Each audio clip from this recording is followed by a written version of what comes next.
జై శ్రీ మాతాజీ. పరమ పూజ్య శ్రీ మాతాజీ నిర్మలాదేవి గారు తెలియచేసిన మరొక సందేశాన్ని మనం తెలుసుకుందాము. ఈ రోజున మనమందరము గురు పూజ చేయడానికి సమావేశమయ్యాము. చాలా కాలం వెనుకే భారతదేశంలో గురు పూజ చేసే సాంప్రదాయము మొదలైంది. బహుశా పతంజలి కాలంలో కానీ లేక అంతకు ముందు కానీ అది ఆరంభమై ఉండాలి. ఆ రోజుల్లో గొప్ప అన్వేషకులు ఉండి తమ గురువులు అడవులలో తపస్సులో నిమగ్నమైనప్పుడు వారి అనుమతితో అన్వేషకులు గురుదర్శనం చేసుకుని వారి నుండి ఆత్మసాక్షాత్కారము పొందుతూ ఉండేవారు. అలాగా అది చాలా కొద్ది మందికే, అంటే ఒకరిద్దరికి మాత్రమే వీలయ్యేది. ప్రాచీన కాలంలో భారతదేశమునందు ఎందరో ఋషులు మునీశ్వరులు ఉండేవారు. ఆ విధంగా గురు సంప్రదాయము ఆ కాలము నుండి మొదలైంది. ఇందుకు మరొక కారణం ఏమంటే, వ్యవస్థీకృత మత సంస్థ అనేది భారతదేశంలో లేదు. పోపు లాంటి మతాధికారులు ఉండేవారు కాదు. దేవాలయాల్లో కేవలం పూజలు జరపడానికి మాత్రం పూజారులు, అర్చకులు ఉండేవారు. కాబట్టి ఆత్మ సాక్షాత్కారము పొందడానికి, ఉన్నత జీవన లక్ష్యం గురించి తెలుసుకోవడానికి అన్వేషకులు గొప్ప గొప్ప ఋషీశ్వరుల వద్దకు వెళ్ళవలసి వచ్చేది. ఎవరిని అనుగ్రహించాలో ఎవరిని అనుగ్రహించకూడదో అంతా ఆ గురువు ఇష్టం మీద ఆధారపడి ఉండేది. ఆ రోజుల్లో ఆత్మ సాక్షాత్కారము పొందడానికి ఫలానా వ్యక్తి అర్హుడా కాడా అనే విషయాన్ని క్షుణ్ణంగా గురువు పరీక్షించేవాడు. అది చాలా కఠినంగాను కర్కశంగాను కొంతవరకు హింసించే రీతిలోనూ ఉండేది. చాలా తక్కువ మంది మాత్రమే అందులో ఉత్తీర్ణులవుతూ ఉండేవారు. కానీ అదే మన సహజ యోగంలో అయితే ప్రతి వ్యక్తి సహజయోగి కావటం చాలా సులభం. ఎందుకంటే ఆత్మ సాక్షాత్కారం అనే విషయాన్ని చాలా సరళతరం చేశాము. ఇక ఆ కాలం నాటి గురువులు తమ పీఠాలను ఎన్నడూ వదిలేవారు కాదు. ఎప్పుడూ ఆశ్రమాల్లోనే ఉండేవారు. వారిని చూడదలుచుకున్నవారు అక్కడికి వచ్చేవారు. ఆ గురువు అనుమతిస్తేనే వారిని కలవడం వీలయ్యేది. శ్రమ కోర్చి ఎన్నో మైళ్ళు ప్రయాణం చేసి మీరు వెళ్ళారు కాబట్టి గురువు మిమ్ములను కలవాలనే నియమం లాంటిదేమీ లేదు. బహుశా గురువులలో అన్వేషకుల ఎడల అనురాగము, ప్రేమ లోపించి ఉండవచ్చును.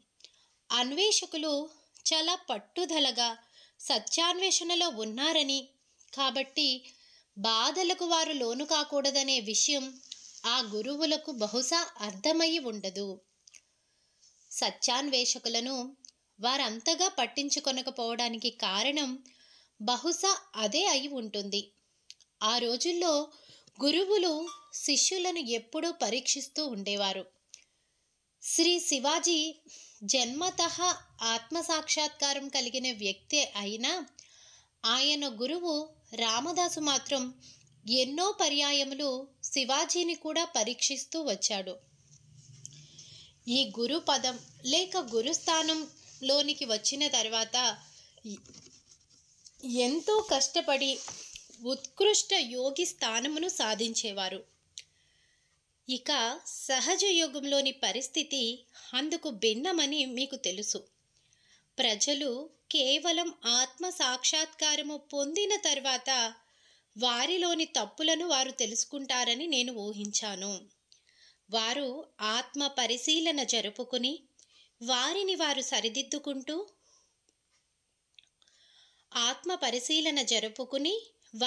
సరిదిద్దుకుంటారని అనుకున్నాను. చాలామందిలో ఈ విషయం నిజమయ్యింది. అయినా కొంతమంది ప్రజలు ఇంకా తటపటాయిస్తూ వెనకబడుతున్నారు. మరికొంతమంది సహజయోగులుగా తామెంతో సాధించామని, ఏదో ప్రత్యేకతను సంతరించుకున్నామని భావిస్తున్నారు. ఈ రకమైన భ్రమ నిరంతరం ఏవో సమస్యలను సృష్టిస్తుంది. ఇంకా ఈ భ్రాంతి వారిని సంకుచిత హృదయులుగా, స్వార్థపరులుగా మార్చుతుంది. అప్పుడు బయట వారు ఇటువంటి వారిని చూసి వారు సహజయోగులుగా ఎలా అవగలిగారని ఆశ్చర్యపోతూ ఉంటారు. కాబట్టి ప్రప్రథమంగా తెలుసుకోవలసిన విషయం ఏమిటంటే, పరమ చైతన్యం కారుణ్యమును ప్రసరిస్తోంది. కాబట్టి సహజయోగం పనిచేస్తుందనే విషయాన్ని గ్రహించాలి. మునుపెన్నడూ అదా విధంగా పనిచెయ్యలేదు. అటువంటి వైఖరి, ఉద్దేశ్యము దానికిది వరకు లేదు. అదిప్పుడు అలాగ ఉందంటే దానికి కారణం నేను మీ తల్లిగా ఉన్నాను కనుక.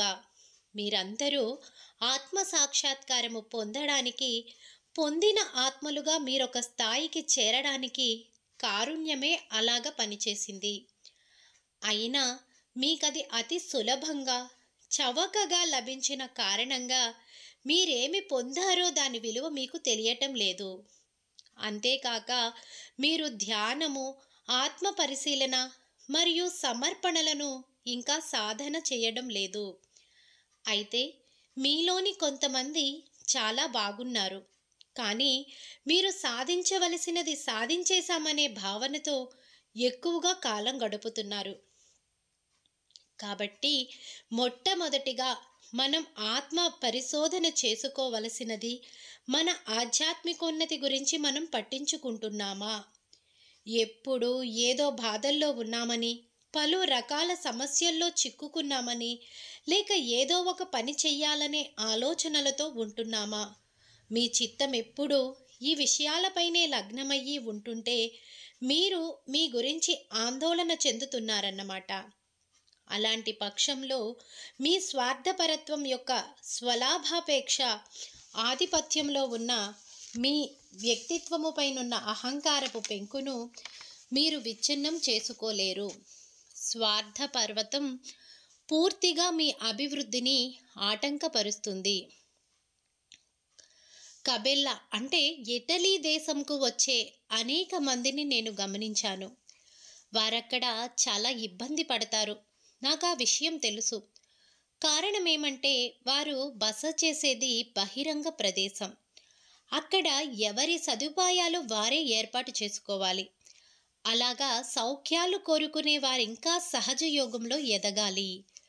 ఒక యోగికి ఏ ప్రదేశమైనా, ఎక్కడైనా స్వర్గతుల్యమే.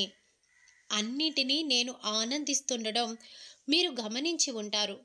నేను ఎక్కడైనా నివసించగలను, ఏ చోటైనా నిద్రించగలను. నాకు ఏ విధమైన డిమాండ్లు లేవు. మీ శారీరక సౌఖ్యం గురించి మీరు ఆందోళన చెందితే మీ శరీరం మిమ్మల్ని ఇబ్బంది పెడుతుంది. దానర్థం మీరింకా శరీర స్థాయి వద్దే ఉన్నట్లు లెక్క. అయితే మీరు దానిని అధిగమించాలి. మీరు బాహ్యంగా ఎలాగ కనిపించాలి, మీ వేషధారణ, అందుకు ఎలాంటి వస్త్రాలు ఉపయోగించాలి వగైరా విషయాల గురించి మీరు మదన పడుతూ ఉంటే మీరు ఒక చక్కని సహజయోగిగా మారడానికి ఇవన్నీ ప్రతిబంధకాలని తెలుసుకోండి. ఎక్కడికి వెళ్ళినా వ్యక్తిగత సుఖాల కొరకు కొంతమంది సహజయోగులు వెంపర్లాడుతూ ఉంటారు. అప్పుడు మీరేం చెయ్యాలి? శారీరక సౌఖ్యాలకు అలవాటు పడిన వారంతా వెళ్ళి వీధిలో రోడ్ల మీద పడుకోవాలి. కానీ నాకు ఆవశ్యకత లేదు. కాబట్టి మీరు ఆ విధంగా చెయ్యవచ్చు. లేక ఒక చెట్టు మీద నిద్రపోవచ్చు. చెట్టు మీద నుండి పడిపోతామని భయపడుతున్నారా? ఆ భయం లేదు. శారీరక సౌఖ్యాలకు మీరు బానిస కాకుండా మీ శరీరమును తగిన విధంగా శిక్షించుటకు అవసరమైన అన్ని ప్రక్రియలు చేయండి. ఎవరు తన శరీరమునకు బానిసగా మారకుండా చూసుకోవడం అనేది చాలా ముఖ్యమని ప్రతి వ్యక్తి గ్రహించాలి. మీకు సౌకర్యాలు ఉంటే మంచిదే, లేకున్నా కూడా మంచిదే. ప్రతి సహజయోగి ఒక గొప్ప తపస్విలాగా జీవితం గడపాలి. దానర్థం మీరొక సర్వసంగ పరిత్యాగం చేసిన సన్యాసిలాగా మారమని కాదు. అంతర్గతముగా మీరు మీ శరీరమును శాసించే వారిగా ఉండాలి. ఎక్కడైనా మీరెందుకు నిద్రపోలేరు? ఉన్న స్థలంలోనే ఎందుకు నిద్రపోలేరు? ఇంకా సర్వ సదుపాయాలతో ఉన్న స్నానాల గదులు వగైరా కావాలని ఎందుకు కోరుకుంటారు? ఇలాంటి భావాలన్నీ మీలో ఉంటున్నాయంటే దానికి కారణం మీరు సుఖలాలసులు. ఎందుకంటే ఇంకా పరమ చైతన్య స్థితి యొక్క ఎరుక మీలో లేదు. ఇతరుల కష్ట సుఖాలు మీకు అక్కర్లేదు. మీకు అన్ని వసతులు చాలా చక్కగా ఏర్పాటు చేయబడాలనుకుంటారు. ఆ విషయంలో ఎవరైనా జోక్యం చేసుకోవడం మీకు ఇష్టం ఉండదు. వృద్ధాప్య కారణంగా ఎవరైనా తమ పనులు తాము చేసుకోవడానికి ఇబ్బంది పడుతుంటే అలాంటి వ్యక్తి శారీరక సుఖానికి సదుపాయాలు వసతులు అవసరమై ఉండవచ్చు.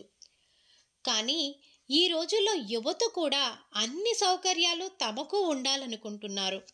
సహజయోగులు ఆ విధంగా ప్రవర్తించకూడదు. అయితే ఈ విషయంలో పాశ్చాత్యులు ఎంతో మెరుగని నేను తెలుసుకున్నాను.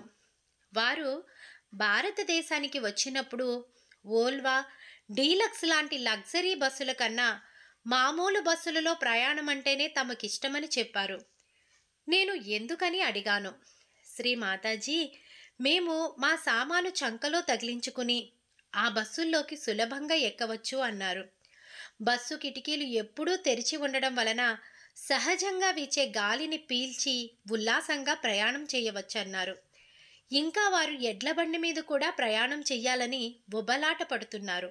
అంటే నా ఉద్దేశ్యం, ఇలాంటి ప్రయాణాలు వారు ఇష్టపడతారు. మీరు గమనిస్తే వాస్తవానికి పశ్చిమ దేశాల్లో ప్రజలు పక్కా గ్రామీణ జీవిత విధానాన్ని అనుసరిస్తున్నారు. దర్జా అని చెప్పబడే ఈ ఆధునిక కృత్రిమ జీవితం కంటే వారు పల్లెటూరి సామాన్య జీవితాన్నే ఎక్కువగా ఆనందిస్తున్నారు. ఇలాంటి గ్రామీణ వాతావరణాన్ని ఎక్కువ మంది భారతీయులు ఇష్టపడుటలేదు. అలానే మలేషియా దేశస్థులు కూడా.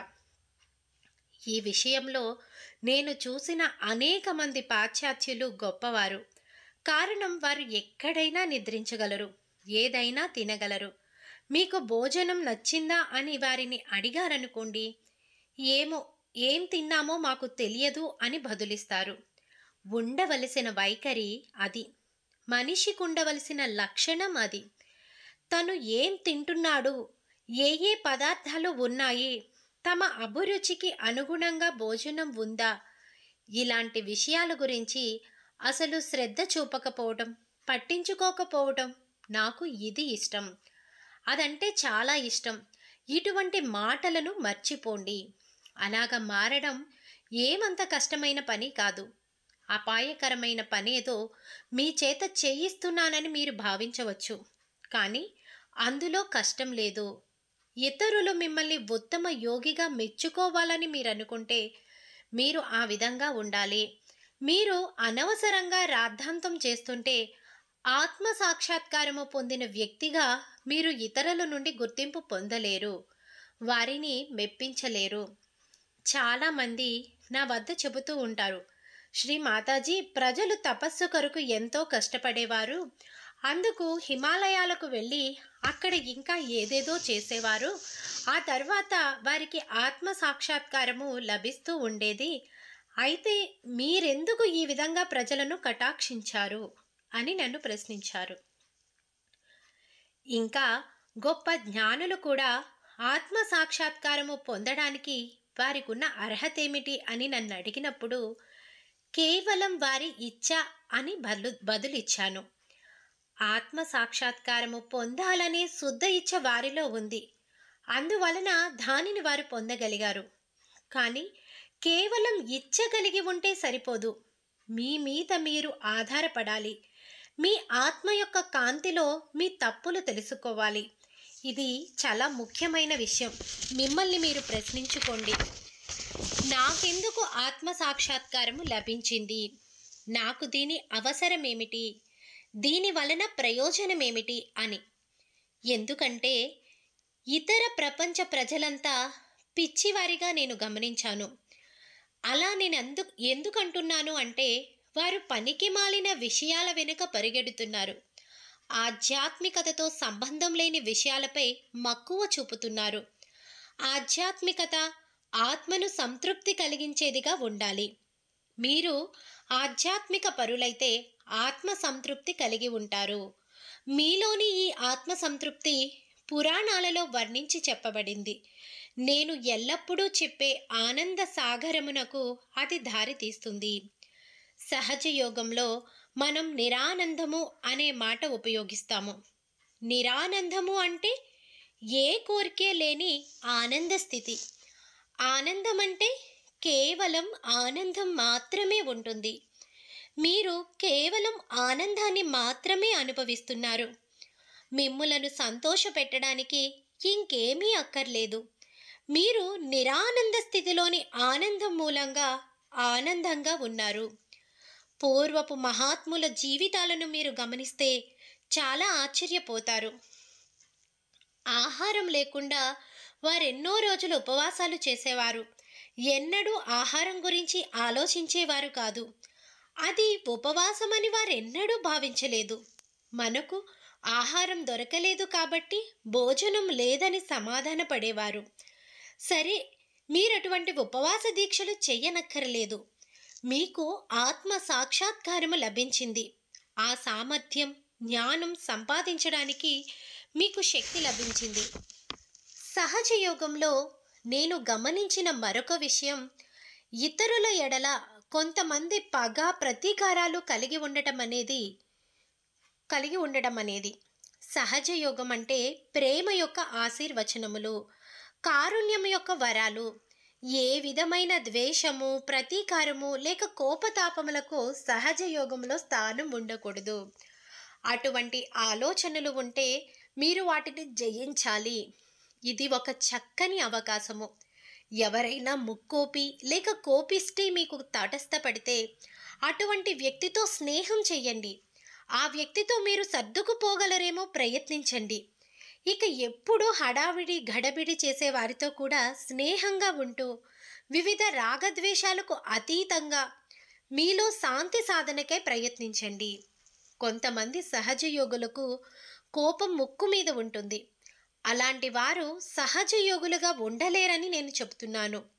కారణం, మీ కోపం మీ ఆధీనంలో లేకపోతే ఇక ప్రేమ, కారుణ్యాలు మీలో ఎలాగ చోటు చేసుకుంటాయి?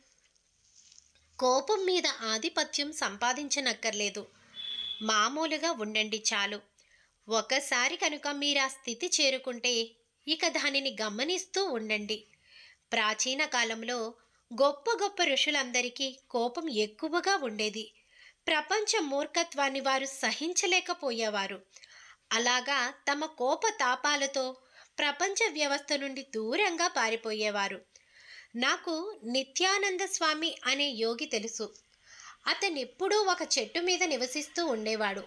ఎవరైనా అతనిని సమీపింపదలిచినప్పుడు రాళ్లతో వారిని కొట్టేవాడు. మనుషులంటే ఇష్టం లేక దూరంగా ఉండేవాడు. కానీ మీకు అవసరం లేదు. ఇబ్బందులు సృష్టించేవారు, అసూయ అసంతృప్తులతో విరోధం పెంచుకునేవారు, ఇంకా దురుసుగా దౌర్జన్యం చేసేవారు, వీరందరి ప్రేమాభిమానాలు సంపాదించుకునేందుకు మీకు ఒక మార్గం ఉంది. కొద్దిగా మీ వైఖరిని మార్చుకుంటే ఇదేమంత కష్టమైన పని కాదు. ఎప్పుడూ చిరచిరలాడే వ్యక్తి తమకు తారసపడినప్పుడు ప్రజలు అక్కడి నుండి తప్పుకుంటారు. అలాంటి వారితో ఏ సంబంధం లేకుండా ఉండాలి అనుకుంటారు. కోపావేశాలు లేని వారితోనూ, మంచి స్వభావులతోనూ, క్రమశిక్షణతో పెరిగిన వారితోనూ మీరు చాలా సఖ్యతతో ఉండవచ్చు. అయితే అందులో గొప్పతనం, ఆనందం ఏముంది? అందులో ఉన్న మాధుర్యం ఏమిటి? ఒక వ్యక్తితో మీరు మాట్లాడే తీరు, సంభాషించే విధానం, వారిని నిభాయించే వైఖరి చాలా ముఖ్యం. మీ ప్రేమ తప్పక ఆ వ్యక్తిలోని కాఠిన్యాన్ని కరిగిస్తుంది. కారణం, అతనొక సహజ యోగి. సహజ యోగులు కాని వారి గురించి నేను చెప్పటం లేదు. సహజ యోగులుగా ఉన్న మీరు ఇతర సహజ యోగుల ఎడల అమితమైన వాత్సల్యము, ప్రేమ, అనురాగము కనబరచాలి. ఇంకా అత్యంత ప్రాముఖ్యమైన విషయం, తల్లి, ప్రేమ మూలంగానే మనం ఈ ఆత్మ సాక్షాత్కారము పొందగలిగామని తెలుసుకోవాలి. కేవలం నా కరుణే అక్కడ పనిచేసింది. శ్రీ మాతాజీ యొక్క కారుణ్య శక్తియే దానిని సాధ్యపరిచింది. ఈ ప్రేమ ప్రవాహం కొండల వైపుగా, శిలల వైపుగా ప్రవహిస్తే చిన్న చిన్న అలలుగా అదే ప్రేమ తిరిగి వెనక్కి వస్తుంది. అలాగా అవి వెనక్కి తిరిగి రావాలి. అదే విధముగా ఆత్మ సాక్షాత్కారము పొందిన మీరు ప్రేమ కారుణ్యాల శక్తి తప్ప ఇంకేమీ మీరు పొందలేదని తెలుసుకోవాలి. మిమ్ములను మీరు ప్రేమిస్తుంటే మీ గురించి, మీ సంసారం, పిల్లల గురించి మాత్రమే మీరు శ్రద్ధ వహిస్తారు. దానర్థం పెద్దగా మీరేమీ సాధించలేదన్నమాట. కేవలం మీ గురించే మీరు ప్రాకులాడుతున్నారు, ఆందోళన చెందుతున్నారు. మీరు పరిమిత వ్యవహారాల వైపు మాత్రమే శ్రద్ధ వహిస్తున్నారు. మీరు అందులో నుంచి బయటపడి ప్రేమ కనబరచవలసిన ఇతర ప్రజల గురించి మీరు తెలుసుకోవాలి. అలాగ చెయ్యాలి. నీరు పళ్ళ మెరుగు అనే సామెత మీకు తెలుసు. అదేవిధంగా ఈ కారుణ్యం అన్ని దిక్కులకు, ప్రదేశాలకు, అన్ని పల్లపు ప్రాంతాలకు ప్రవహించాలి. అలాగా అన్ని ప్రాంతాలకు ప్రవహించి తన స్థిర మట్టాన్ని చేరాలి. అలా కాక మీరొక సహజయోగి కాబట్టి కేవలం మీరు మీతోనే సంతృప్తి చెంది ఇతర విషయముల గురించి పట్టించుకొనక మీరొక గొప్ప ఆత్మయని నమ్మకం పెంచుకునే ప్రయత్నం చేస్తుంటే మీరు పెద్ద పొరపాటు చేస్తున్నారన్నమాట. అది చాలా విచారించతగ్గ విషయం అవుతుంది. కానీ ఈ జీవిత కాలంలో అలాంటి సమతుల్య స్థితిని మీరు సాధించగలరు. అంతర్గతంగా మీరు ఆ స్థాయిని చేరుకోగలరు. భగవత్ సాక్షాత్కారము. సహజ యోగులను ఇబ్బంది పెట్టే మూడవ విషయం, శ్రీ మాతాజీ మాకు భగవత్ సాక్షాత్కారము కావాలి అని అడగడం. అది వింటే నాకు నవ్వొస్తుంది. కానీ భగవత్ సాక్షాత్కారం అనేది ఇప్పటికే జరిగిపోయింది. ఎలాగంటే, ఒకసారి కనుక మీరు సముద్రంలోనికి ప్రవేశించి శ్రీ మాతాజీ మేము సముద్రం అడుక్కి చేరాలని ఉందని కోరుకుంటే అలాగే మీరు చేరుకోవచ్చు. అలాగ జారిపోతూ పొండి, మీరు అక్కడ ఉంటారు. ఇదే విధంగా ఒక మారు ఓ రకమైన ఆత్మ సాక్షాత్కారం మీరు పొంది ఈ కరుణాసాగరంలోనికి దూకినప్పుడు సాధించవలసిందంటూ ఏదీ మిగిలి ఉండదు. నేను ఆ విధంగా కావాలి, నేను ఈ విధంగా కావాలి అనే సాధించడం అనే భావనంతా మానవ మేధస్సు నుండి వచ్చింది. అదంతా ముగిసిపోయింది. మీరిప్పుడు దైవ స్వరూపులు కనుక మీరు నేను ఈ స్థితిని పొందాలి, ఆ స్థితిని పొందాలి అని ఆలోచించకూడదు. కేవలం అలా జారిపోతూ సాగిపోండి. మీ శిరస్సులపై ఉన్న భారాలను తొలగించుకోండి. అప్పుడది చక్కగా పనిచేస్తుంది. కరుణాసాగరంలో ఉప్పు రాయిలాగా మీరు కరిగిపోవాలని నేను చెప్తున్నాను. ఇక కొంతమంది ఎప్పుడూ సమావేశాల్లో ముందుకు వచ్చి కూర్చోవాలనుకుంటారు. ప్రత్యేకించి భారతీయులు ఒక గుంపుగా వచ్చి అందరికన్నా ముందుగా కూర్చుంటారు. కానీ వారికి ఆ హక్కు లేదు. ముందు కూర్చోకూడదు. ముందు కూర్చోవడానికి స్థలం కొరకు వెతికే అధికారం కూడా ఎవరికీ లేదు. ఎక్కడ స్థలం దొరికితే పూర్తి సంతృప్తితో అక్కడే కూర్చోవాలి. మీరు ముందు కూర్చున్నా లేక ఏదో మారుమూల చీకట్లో కూర్చున్నా నా చైతన్య తరంగములు మీరు పొందుతారు. సకలం మీకు లభ్యమవుతాయి. ఏదో ఫలానా స్థలంలోనే కూర్చుంటేనే ప్రాముఖ్యత లభిస్తుందని భావించకూడదు. అటువంటి ఆవశ్యకత లేదు. అవును, ఆ ప్రాముఖ్యతలో ఉన్న గొప్పదనం ఏమిటి? మీకేం లభిస్తుంది? చూడండి, జన సమూహంలో మనము ఏకమవడం, ప్రేమ సముద్రంలో కలిసిపోవడం ముఖ్యం. ఏదో విధంగా తంటాలు పడి ముందు సీట్లలో కూర్చోవడం అనేది కేవలం ఒక మిథ్య. వాస్తవానికి ముందుది వెనకవుతుంది, వెనుకది ముందవుతుంది. అయినా ప్రజలు తమ మూర్ఖత్వంతో ముందుకు వచ్చి కూర్చోవాలనుకోవడం నాకు ఎంతో ఆశ్చర్యం కలిగిస్తుంది. మీ మనసు ఎక్కడ ఉంది? మీ చిత్తం ఎక్కడ? మీరేమి ఆలోచిస్తున్నారు? మీరు నిర్విచార స్థితిలో ఉంటే సంతృప్తిగా ఉంటారు. ఏది అడగరు, దేనిని అభిలషించరు. అసలు కోరడానికి ఏముంది కనుక? ఏది ముఖ్యం? ఇలాంటి ఆలోచనలు మీ మూర్ఖత్వం వలన వస్తూ ఉంటాయి. ఒకసారి నా వద్దకు ఒక హరే రామ హరే కృష్ణ వ్యక్తి వచ్చి, మీరు మా మహా గొప్ప యోగిని అని ఎవరో చెప్పగా విన్నానన్నాడు. ఇంకా అది ఇది ఏవేవో చెప్పాడు. మీకు అన్ని సౌకర్యాలు ఉన్నాయి, అన్ని వస్తువులు ఉన్నాయన్నాడు. అంతా బాగుందన్నాడు. అలాంటప్పుడు మీరెలాగ గొప్ప యోగినిగా పరిగణింపబడతారు అని ప్రశ్నించాడు. నేను తిరిగి నీవెలాగ గొప్ప యోగివయ్యావు అని అడిగాను. జవాబుగా ఆ వ్యక్తి, నా సంసారం, ఇల్లు, కార్లు, పిల్లలు అందర్నీ విడిచిపెట్టాను అని చెప్పాడు. అప్పుడు నేను, మరొక విషయం కూడా నీవు వదిలివేశావు, అది నీ మెదడును అని అన్నాను. మేము మా మెదళ్లను కూడా వదిలివేశామని ఎలా చెప్పగలరు అని మరలా ప్రశ్నించాడు. నేనప్పుడు, అది చాలా సులభం చూడండి, నేను దేనిని వదిలివేయలేదు. కారణం ఏమంటే నేను దేనికి అంటిపెట్టుకుని ఉండలేదు. ఏది పట్టుకుని ఉండకపోతే ఇక వదిలిపెట్టడం అనే ప్రసక్తి ఎందుకు వస్తుంది?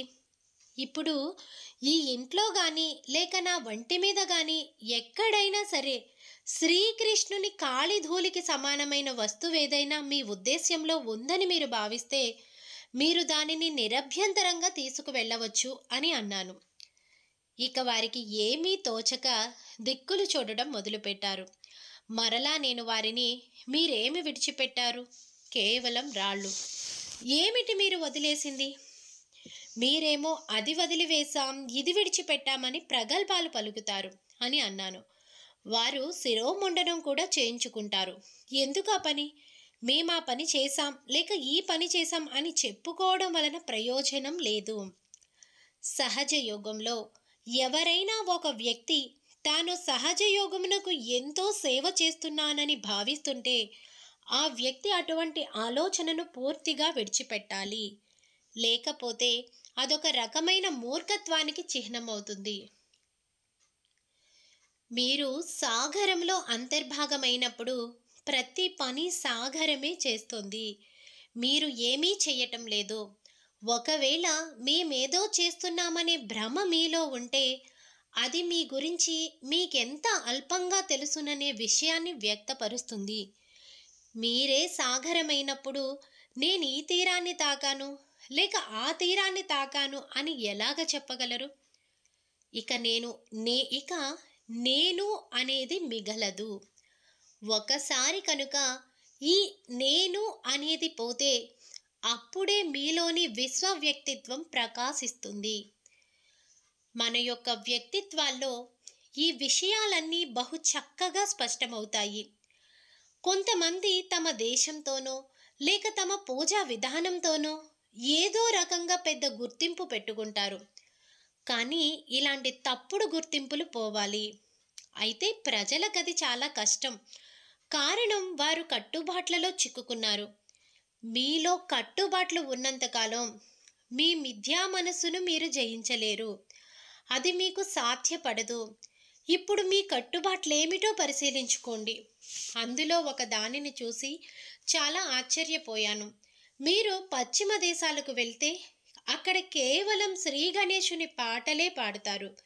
వారికి శ్రీ గణేశుని మీద అన్ని రకములైన పాటలు వస్తాయి. శ్రీ గణేశుని ఫోటోలు చిన్న పిల్లలతో సహా అందరి దగ్గర ఉన్నాయి. కానీ వారిలో చైతన్య తరంగంలో ఆగిపోవడం నేను గమనించాను. అలాగా అవి ఎందుకు ఆగిపోతున్నాయి? శ్రీ గణేశుడు చైతన్య తరంగములను ఎందుకు నిలిపివేస్తున్నాడో, ఆ తర్వాత వారెందుకు కేవలం శ్రీ గణేశుని మీదే ఎందుకు పాటలు పాడుతున్నారో నేను తెలుసుకున్నాను. ఎప్పుడో నేనొక పర్యాయము వారితో శ్రీ గణేశుడే క్రీస్తుగా అవతరించాడని చెప్పాను. అయితే వారి గుర్తింపు క్రీస్తుతో, క్రైస్తవ మతముతో చాలా సూక్ష్మంగా ముడిపడి ఉంది. అందుకే వారిలో చైతన్య తరంగములు ఆగిపోవడం జరిగింది. మరొకసారి ఒకానొక తూర్పు ఐరోపా దేశంలో మేము శ్రీ గణేశుని పాటలు విన్నాము. అంతే, అక్కడ కూడా వారిలోని చైతన్య తరంగములు నిలిచిపోవటం మీరు ఊహించగలరా? వారు అన్ని పాటలు కేవలం శ్రీ గణేశుని మీదనే పాడుతున్నారు. వారి గురువు మీద ఒక్క పాట కూడా పాడలేదు. కనీసం సహజయోగం మీద ఒక పాటైనా పాడాలి కదా, అది కూడా లేదు. అక్కడ కూడా ఒక సూక్ష్మమైన గుర్తింపు ఉంది. వారిలో స్వేచ్ఛ లేదని గమనించాను. ఈ పాటలు పాడే కళాకారులందరికీ ఒక ప్రత్యేకమైన శైలి ఉంది. పూర్వకాలపు కళాకారులైన రాంబ్రాండుకొక శైలి, లియోనార్డోకైతే మరొక శైలి ఉండేవి. వారు పుట్టకతో ఆత్మసాక్షాత్కారం పొందిన వారైనా వారి పద్ధతులు వారికి ఉండేవి. ఈ రోజున వారు ఇలాగ చేస్తారు, రేపు ఫలానా విధానంలో చేస్తారని ఎవరూ చెప్పవీలుండేది కాదు. స్వేచ్ఛ అనేది ఉండేది కాదు. ఎప్పుడూ వారి స్వంత శైలికి వారు కట్టుబడి ఉండేవారు. ప్రతి వ్యక్తి ఒక శైలి ఏర్పరచుకుని ఎప్పుడూ దానినే పాటిస్తూ ఉండేవారు. అందుకు గల కారణమేమిటి? మొదట్లో వారు 3-4 పద్ధతులను అనుసరించి ఉండవచ్చును. కానీ ప్రజలకది నచ్చక తిరస్కరించి ఉండాలి. కాబట్టి ప్రజా అభిప్రాయం ప్రకారం వారు నడుచుకోవలసి వచ్చింది. బహుశా ఆ విధంగా వారు ఒకే శైలికి కట్టుబడి ఉంటారు. ప్రస్తుతం జరిగేది అలాంటి పద్ధతే. ఇక వివిధ దేశాలలోని క్రీస్తు రూపాలను గమనిస్తే, జపాను క్రీస్తు అయితే చిన్న చిన్న కళ్ళు, చైనా క్రీస్తుకు కనబడని ముక్కు, అదే భారతీయ క్రీస్తు అయితే నల్లగా ఉండడం, ఇలా ఉంటాయి. అలాగా అన్ని రకాల క్రీస్తు రూపాలను నేను చూశాను. అప్పుడు అనుకున్నాను, అలాంటి చిత్రపటాల నుండి చైతన్య తరంగములు ఎలా ప్రవహిస్తాయి అని. నా చిత్రపటముతో అటువంటి చిత్రపటములను ఎలాగ పోల్చగలరు? అంతేకాక ప్రస్తుత కాలంలో కెమెరాలు ఎంతో అభివృద్ధి చెందవలసిన ఆవశ్యకత కలిగింది. ఈ విషయం మీరు గమనించారా? కెమెరాలు ఇప్పుడే వచ్చాయి, ఆ రోజుల్లో లేవు. ఇంకా ఆ రోజుల్లో విమానాలు లేవు.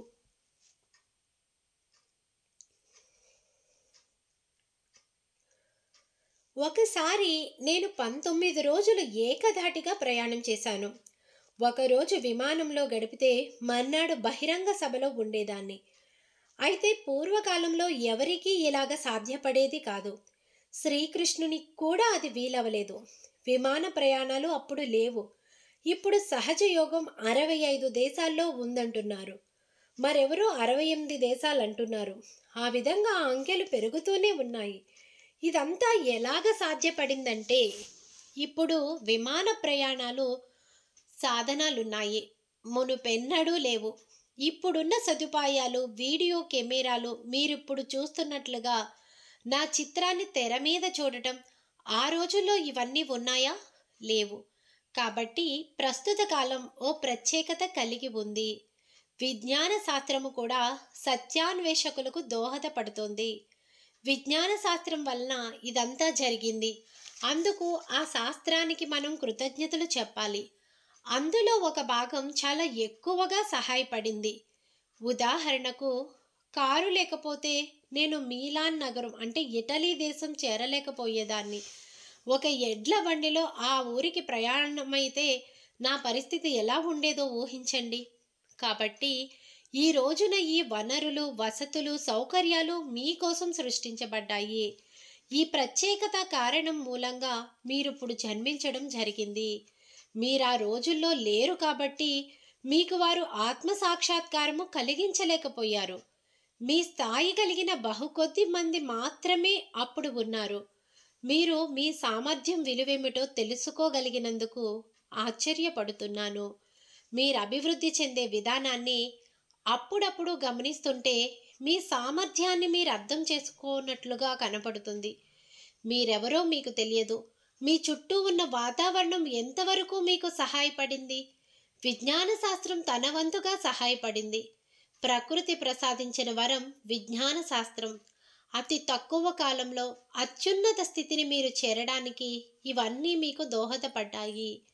అయితే ఆ విషయం తెలుసుకొనడానికి ప్రతి ఒక్కరూ తప్పక ఆత్మవిమర్శ చేసుకోవాలి. మీరు ఏం సాధించామనే ఆలోచనకు బదులుగా ఆత్మవిమర్శ చేసుకుంటే మంచిది. ఇటువంటి ఆత్మవిమర్శ మీకు సహాయపడుతుంది. అప్పుడు మీరు వాస్తవమైన గురువులవుతారు. మీరు మీ ప్రక్క గ్రామాలకు, పట్టణాలకు, ఇంకా ఇతర ప్రదేశములకు వెళ్తే అక్కడి ప్రజలు మిమ్మల్ని చూడగానే ఎవరో గొప్ప వ్యక్తి వచ్చాడని భావించాలి. మీరేమీ మాట్లాడనక్కర్లేదు. యోగ్యతా పత్రం చూపించనవసరం లేదు. కేవలం మీ సరళ సహజ స్వభావమే దానికి కారణమవుతుంది. మొట్టమొదటిసారిగా నేను లెనిన్గ్రాడ్ అంటే రష్యా దేశము సందర్శించినప్పుడు అక్కడ నన్నెవరూ ఎరగరు.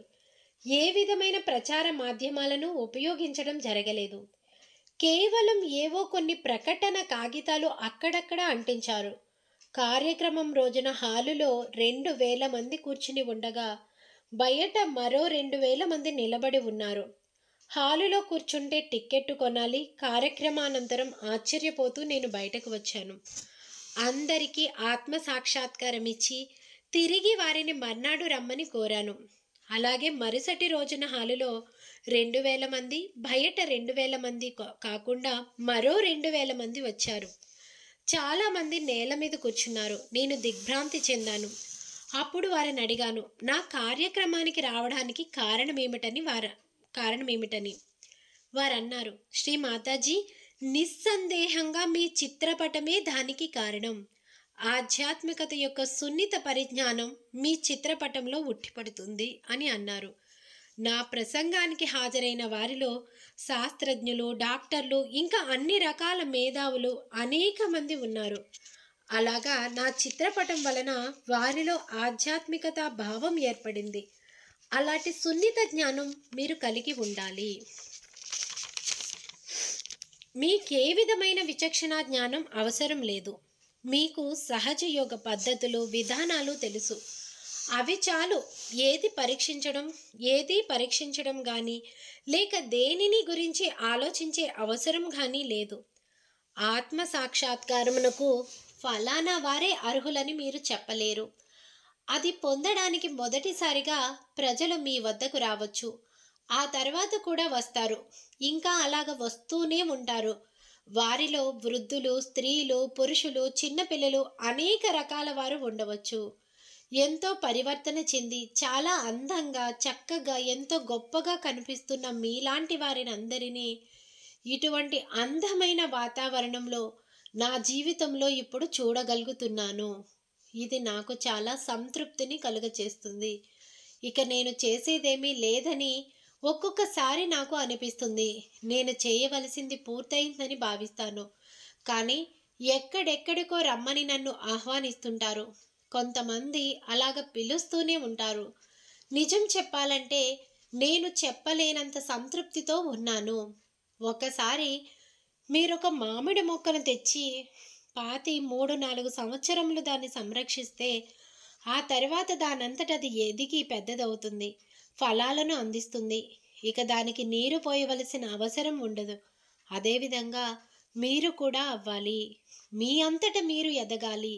సరే, మనకు కొంతమంది మూర్ఖులు, దౌర్జన్యపరులు, సహజయోగులు కానివారు, సహజయోగులుగా మారే ప్రయత్నంలో ఉన్నవారు అనేక మంది తారసపడతారు.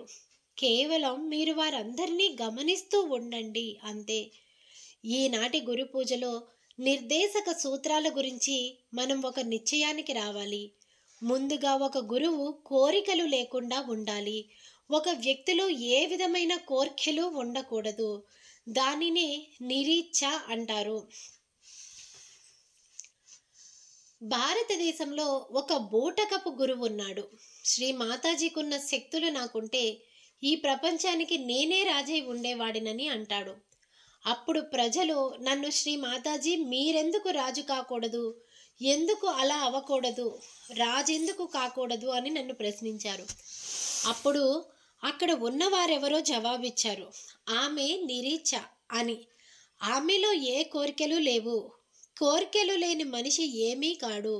అప్పుడు నేను చెప్పాను, వెళ్ళి ఆ మనిషితో చెప్పండి, నీలో కోరికలుంటే శక్తులుండవు, ఆమెలో కోరికలు లేవు కనుక శక్తులు ఉన్నాయి అని. కాబట్టి ఏదైనా కోరిక మీలో కలిగితే దానిని గురించి మర్చిపోండి. మీ చిత్తమును దాని నుండి మరల్చండి. ఏదో ఒక రకమైన మూర్ఖత్వపు కోరిక మీలో ప్రవేశించవచ్చు. కేవలం నిర్విచార స్థితిని పొందడం ద్వారా మీరు కోర్కెల నుండి బయటపడతారు. మీకు ఆపద ఎదురైనప్పుడు మీరు నిర్విచార స్థితిలోనికి వెళ్ళగలగాలి. వెంటనే ప్రశాంతత నెలకొంటుంది.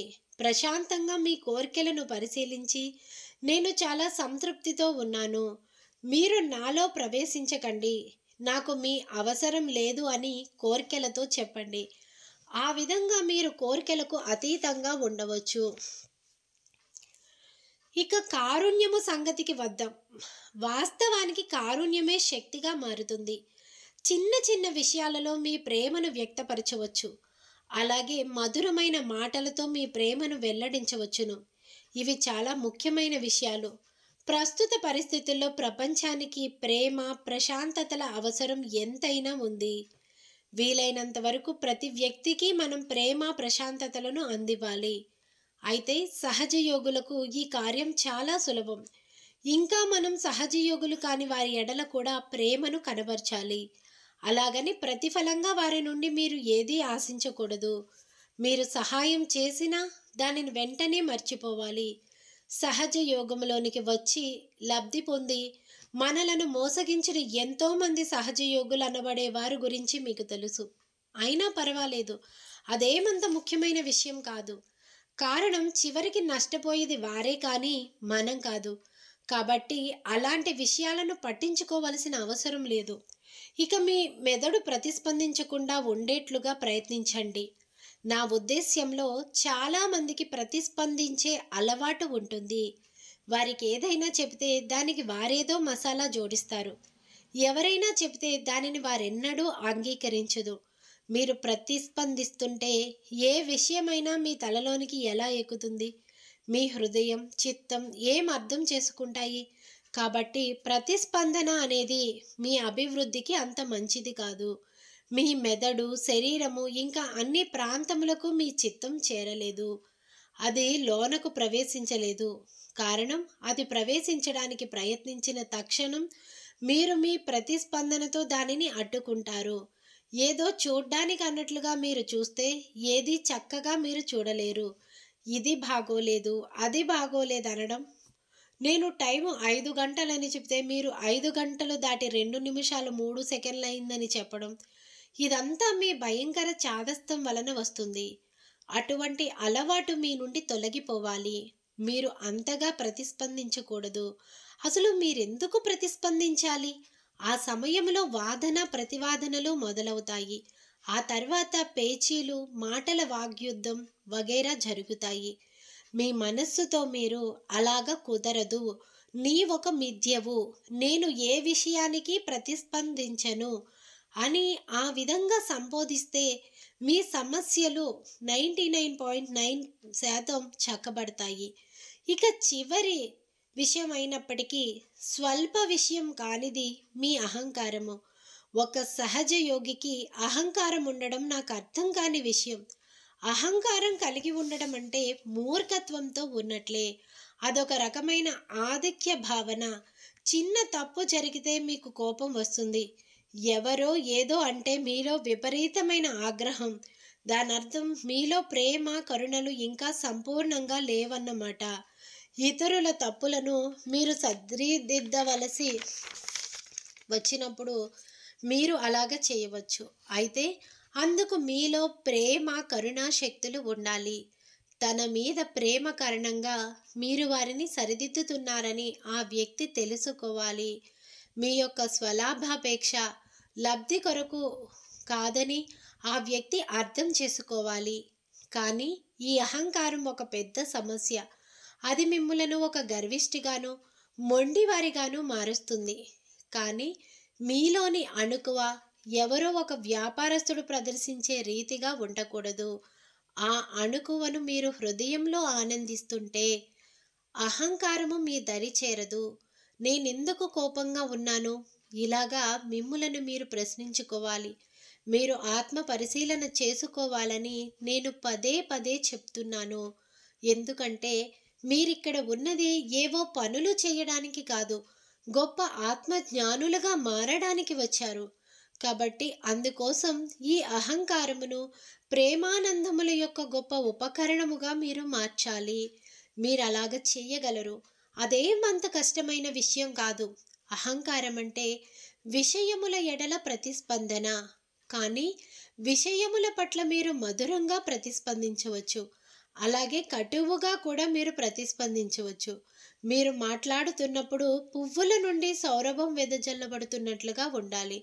అప్పుడు మీ ప్రతి చర్య మృదువుగా మధురంగా మారుతుంది. కాబట్టి సహనముతో కూడిన అహంకారమును మీరు కలిగి ఉండడం ఉత్తమం. అది మధురంగా, క్షమించేదిగా, ప్రేమించేదిగా ఉంటుంది. అలాంటి అహంకారము కలిగి ఉండాలి. ఒక్కొక్కసారి మనం ఆశ్చర్యపోతుంటాం, యావత్ ప్రపంచాన్ని ఏ విధంగా జయించగలిగామని. గురు పూజ రోజున గురువు తమను సరిదిద్దుకునే విషయాల గురించి శిష్యులకు బోధించాలి. నా ప్రేమపూర్వకమైన మాటలతో నేనెన్నో విషయాలు మీకు చెప్పాను. వాటిని మీరు అపార్థం చేసుకోకూడదు. ఎలాంటి సందర్భములోనూ మిమ్మల్ని నిందించాలనే ఉద్దేశ్యం నాకు లేదు. కేవలం ఆత్మ పరిశీలన చేసుకునే భావన మీలో కలిగించడానికి అలాగ చెప్పడం జరిగింది. ఆ విధంగా మీరు గురుపదాన్ని మీరు పొందుతారు. నా ఒకే ఒక కోరిక, కానీ అలాగా కోరిక అని నేను అనకూడదు. కారణం నాలో కోరికలు లేవు. కాబట్టి నా ఆలోచన ప్రకారం సహజ యోగులందరూ ప్రేమ యొక్క శక్తిలో పూర్తిగా తడవాలని, పరస్పరం ప్రేమను ఆనందించాలని, పరస్పర సంబంధాలతో ఆనందంగా ఉండాలని, ఆ విధంగా సంబంధాలను అభివృద్ధి పరుచుకోవాలని ఆశిస్తున్నాను. సమస్యాత్మక వ్యక్తులు ఉన్నారని నాకు తెలుసు. కానీ ఆ సమస్యను మీరు పోగొట్టలేకపోతే మీరు గురువులుగా ఉండి ప్రయోజనం ఏమిటి? కాబట్టి మీ సమస్యలను చక్కదిద్దుకునే విషయాన్ని మీకే వదిలివేస్తున్నాను. మీలో ఆత్మన్యూన్యతా భావం లేకుండా ప్రేమ కారుణ్యాలతో ఆత్మ పరిశీలన జరుపుకోండి. ఆ పనిని మీకు నిర్వర్తించుకోగలరనే నమ్మకం నాకుంది. భగవంతుడు మిమ్మల్ని ఆశీర్వదించుగాక.